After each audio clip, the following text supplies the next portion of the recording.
Tammy Reese with Tales from the Media here at New Jersey HorrorCon with the iconic G, Tom Mack. I'm so excited to talk to you today. Oh my gosh, where do I start? First, you wrote over 50 songs, correct? I've written over 50 songs for movies, yeah. I've written more songs in general, right. What are some of the movies you wrote for? Go back to, I did a Jerry Bruckheimer film called Defiance, which was everybody's kind of first movie, which had a lot of the people that went on to be in The Sopranos later. And then I wrote my first movie, I wrote 4 or 5 songs in that film. And then I did Fast Times at Ridgemont High, which I wrote one of the main songs in that. All the Right Moves with Tom Cruise, and this is the 80s period. And then The 80s are the great, like, Lost Boys in particular. I love the whole soundtrack of the Lost Boys, but let's talk about the song you wrote for the Lost Boys. Cry Little Sister. You know, it's one of those things where Joel Schumacher, the director, was a big fan of my work and rang me up and asked me if I'd write the theme song to the film. He told me a little bit about it. He'll tell me it was a vampire film and that he wanted to see what I would come up with. And they were filming at the time. He said, what if I sent you a script? You might get inspired and write something. So I said, well, at that point I'd probably done about 12 films, but I've always watched the film to get a vibe, you know? And then he sent me a script and I read it one night, and the next morning I got up and went to my piano and just started mucking around, as we say, between that and the guitar, and the song just started to come out because I was really inspired by what I read. I had a whole movie going on in my head. You know how when you read a book or something, you kind of create your own image of what it's to be. And then I finished the song in like 2 or 3 hours. I went up to my studio in New York. I wrote it, I lived in New York at the time. And I went and wrote it. I went to the piano, and my mate had a studio across the hall from me, and I kept hearing this. I heard this sound, I'm going like, wow, that's a badass beat. And so I went in, I said, Michael, what is that? He said, I'm just messing around with the new synclavier. And I said, can I have your messing around and take it into...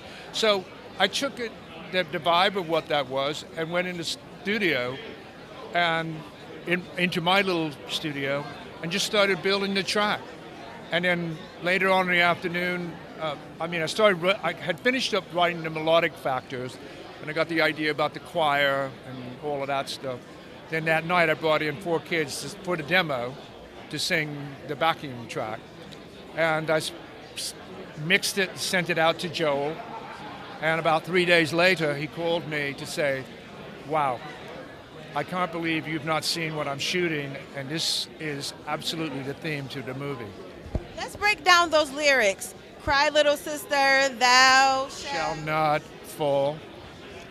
And then come to your brother, thou shalt not, what is my other thou shalt not? I've got it over here. And by the way, this is the original lyric. Wow. So it's, come to your brother, thou shalt not die. Unchain me, sister. Then thou shalt not feel, which is what vampires don't. Here is, love is with your brother, thou shalt not kill. Basically, it was sort of like, it was sort of a way in which I don't like writing, a song that's about the movie. I wanted to ride the peripheral of the film, which is generally what I do on most of the films. That you create a vibe within a vibe, And the song told a story in itself, yes, and it moved the narrative within the film. You are very right and intelligent. And I'm excited to talk about other films you wrote music for. Players Club? How did that come about? Well, a friend of mine who's a music supervisor, who'd been Cube's music supervisor on Fridays and all the other films that he did, and he said, so we ran into. I had come back from Sundance, and I met Frank up. I'd met him a little bit before, and he said, Cube really has got this very cool film. It's not like the comedy thing. It's got a real kind of substance to what the story is. And he said, would you want to take a look at it and maybe come up with something? Mind you, there's 30 other writers that are trying to get the gig. And I'm going like, I'll take a shot at it. So I remember I had to go back to New York. I was in LA. And so I said, I'll record a demo in my studio. So I got an idea, I saw where it opens up the movie. I saw the vibe of how they showed me a little bit of the film. And so I went and wrote the song. And then I made a demo of it. And I brought my friend Donald Faison to come in and sing with me, because he's got a great voice. And he had a little group that I was producing at the time. They were sort of a Boys to Men kind of vibe. They were good. They never got a deal though, but Donald went on to do good things. So we made the demo. It's just him and me sparring back and forth. And I remember Donald saying, I didn't know you, I know you got soul, but I didn't know you had that much soul. I love it. It's a whole other side to you. And I said, yeah, man, well, I float wherever the music goes, you know, when it's right. And you brought Casey and JoJo in on that project? Yeah, well, what happened, I sent the demo to Frank. Frank played it for Cube. He calls me back. He said, Cube's loving this track. He said, I think he thinks you're a brother. And I said, well, Frank, I am a brother. But it gets better. And I said, why? He said, well, he keeps calling you Jerome, because he was calling me Gerard. And I'm going, oh, yeah, that happens to me all the time with my brothers and sisters. So I flew out, got in the studio. I go to the studio, and I can see the look on. Nobody said anything about what my race was, nor would you need to. It's music, right? But it was like, oh, yeah, MF, you're the guy, you know? Music is universal. So Cube said, listen, I love the way the demo sounds. You know, you and Donald, you know, he said, but I got to get marquee value. And he said, what do you think about Casey and JoJo? And I'm going like, dude, that's exactly the vibe I was thinking when I said, I was thinking a little Usher at the time, because that could give him a little credit, but he was a little too young. But Casey and JoJo was the call. And when they came in to sing, we were, it was great. They were great. They had a bottle of Remy Martin sitting on a stool between the two of them. And they just kicked it. And then I remember at one time, the second to the last line in the song, Casey just did this incredibly amazing vibe about how he just riffed it out. And I said, can we get you? I said, I need more of that church muscle in the first verse. And they all laughed. They're going like, church muscle.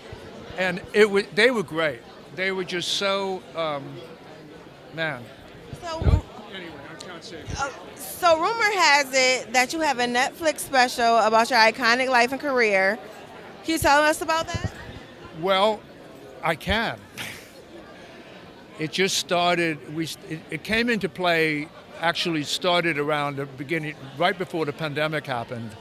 And we were filming in the UK. There was a company called Jib Jab that was a production company. They do a lot of work with the BBC, and I'm British. So they wanted to make a documentary, and then the pandemic happened. And we got about some good footage out of that. And then further on,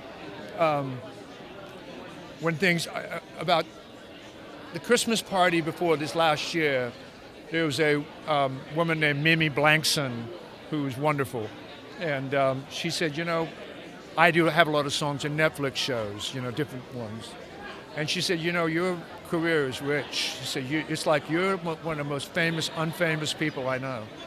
And I said, wow, that's really well said. She said, I'm in to do this. I want to produce this film. And it's called How Did I Get Here? And it's a story of just an immigrant coming to America, figuring things out. Everything was very different, but I gravitated, you know, my first concert was James Brown, and that when I was 12, and I thought, I want to be able to be part of that, you know? And obviously, I gravitated to all kinds of music.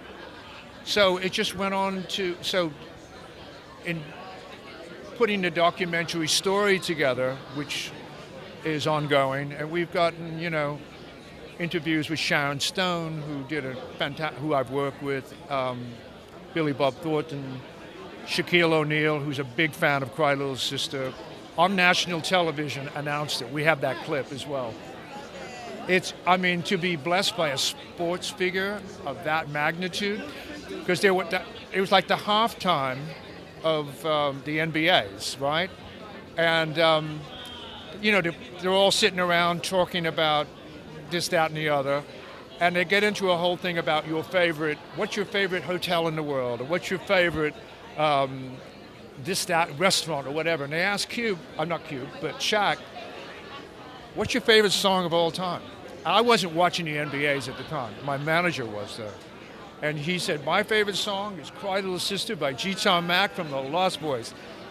My manager he texted me, he said, please call me right now. I'm at a restaurant.